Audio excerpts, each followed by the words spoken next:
I want you to think about something real quick. Tell me one thing in your life that is great that came as a result of being comfortable. Because everywhere I look and everywhere I see in today's society, everybody's doing everything they can to be more comfortable, right?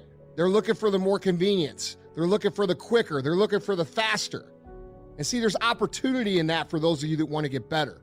Because I'm going to tell you right now, all the great things in my life, all the great things in other high achievers' lives, all the reasons that these successful people that you look up to, that you aspire to be like, are the way they are, have all come from a place of being uncomfortable. That's just a fact, okay? So understand that when you're trying to avoid the pain, when you're trying to avoid the struggle, when you're trying to avoid the hard things in life, you are actively choosing to be average. You are actively choosing to be mediocre.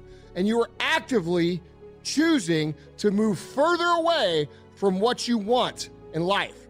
Because that hardship and that pain and that struggle and that frustration, they give you the skills that will forge you into a motherfucking champion. All right, so remember that shit when you try to take the easy route. The easy route never pays well. The only route in life that pays well is the hard route, the struggle, the pain, the frustration, and the overcoming of those things. And not only do they pay, they fulfill you as well, because it shows the people around you. It shows your kids, it shows your brothers, your sisters, your friends, your community, what is possible. And there's nobility in that. You have to learn to become aware of the two voices that you have and everybody has in their head. One is the bitch voice, right? That's the voice that talks you out of all the things that you should do. And then you have the boss voice. Like the boss voice is the voice that says, hey, motherfucker, why don't you get your fat ass up off the couch and go for a fucking walk, right? It knows what you should do and it tells you what you should do. And then there's you in the middle and you're arguing over this, all right? But I'm going to teach you the production pivot trick, which is very simple and will lead to dramatically different outcome in your life at a very small increments of time. So it works like this. It's real simple. Your bitch voice says to you, oh man, you've had a long day. You worked really hard today. You could take today off and pick it back up tomorrow, dude, and you'll be good, right? That's the bitch voice. The production pivot is you intercepting that data that's going on in your brain and stopping it right where it is, and then using it as a trigger to actually get up and do the thing that this is telling you not to do.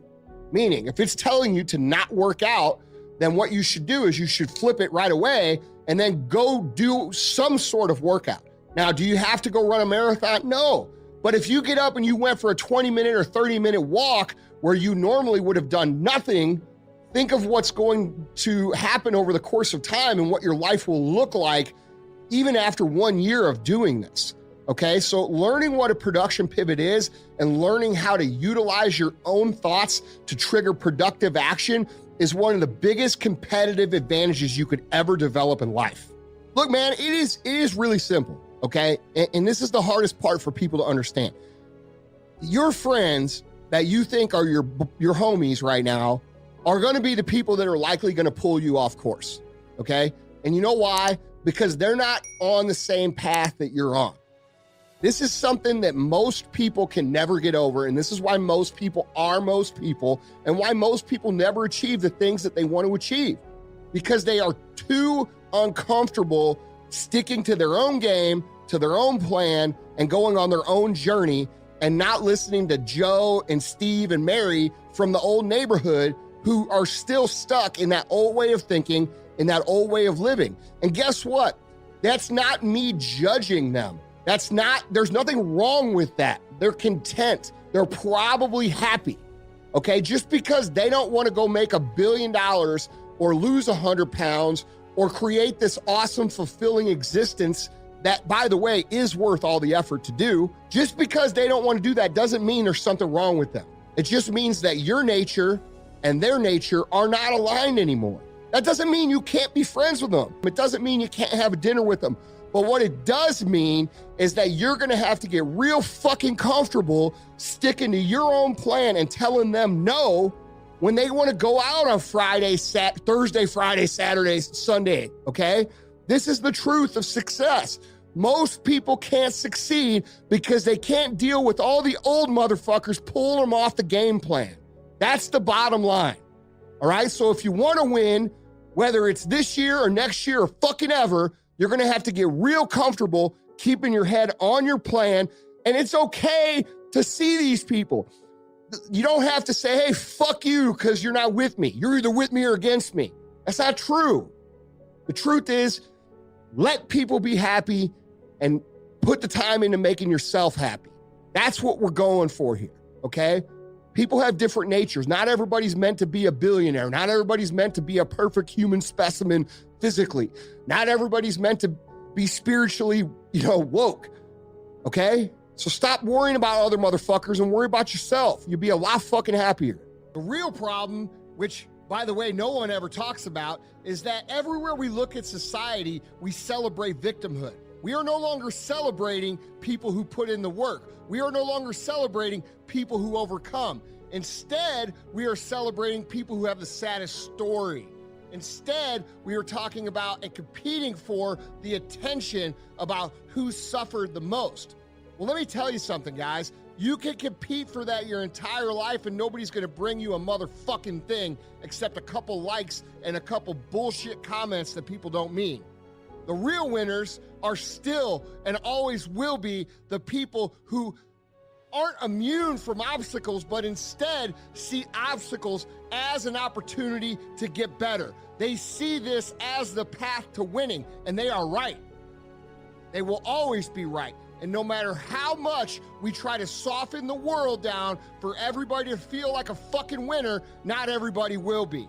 The only people that are gonna win are gonna be the people who recognize the opportunity to improve when they get punched in the fucking face, which happens to all of us. So if that's you, if you're sitting there at home and you're posting sad story after sad story after sad story, realize that that's all you're ever gonna fucking have. And I would suggest that instead of seeing life through the perspective of who's going to be the biggest winner of the losers, start being who's going to be the biggest winner. There's nobility in that. There is nobility in overcoming hardship. There is nobility in overcoming obstacles. There's nobility in creating a story that other people are inspired by. There's nobility in fucking dominating. You know why? Because it shows people, the people who are coming after you in this life, what's possible.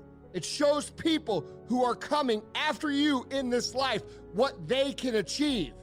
And that isn't something that sounds good. That's our obligation. Our obligation to this planet is to make people behind us better.